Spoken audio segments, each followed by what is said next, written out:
Grabe, craving satisfied. Alam nyo ba guys, ilang araw, ilang linggo na akong nagkikrave ng maliliit na bangus na idadaing. Kaso lang, wala akong makita sa palengke. Medyo madalang yung ganito kaliliit na bangus pag pumupunta ako ng palengke pag weekend.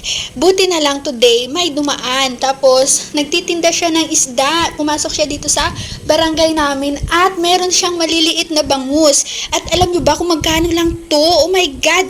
Napakamura lang guys, hindi ko lang alam, siguro dahil rainy season na at yung mga nagbi-business ng mga palaisdaan, baka nag-harvest sila ng maaga, kaya ang daming tinda na maliliit na bangus ni kuya. Ayun, kaya nakabili ako, grabe.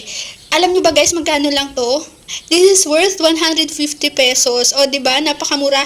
Tapos, ilang piraso na yan? O, 23 pieces. Tapos, ganyan lang kamura. Hindi pa ako nabili ng ganito kamura dito ever since na namamalengke kami every weekends. Hindi pa kasi mostly naglalaro sa 250 yung kilo ng maliliit na bangus na yan. Kaya nga nung dumaan kanina dito sa amin at bumili ako guys, at dinain ko kaagad kasi buti na lang, tamang-tama kasi medyo mainit yung panahon ngayon at ito ay isang buong araw lang na bilad, talagang matutuyo na agad yan. O tingnan nyo naman, o saan kayo nakakita ng bangus na maliliit na dinaing na sinampay, diba? O dito lang sa video na yan. Ayan, kasi medyo maliliit lang to guys, kaya kayang-kaya siya ng mga ipit ng aking sampayan. O diba, hassle free. Before kasi, nung maliliit pa kami, kapag nagdadaing ang aking mother, ay hindi sa ganito niya nilalagay. Alam mo ba kung saan?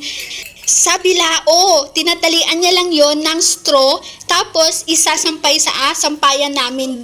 Doon niya nilalagay sa bilaong malaki. Tapos ilalatag niya lang yan ng patihaya. Ayan, o diba? Kailangan lang talaga maging madiskarte o nagawa ng paraan. Hassle free pa yan ha, sampayan.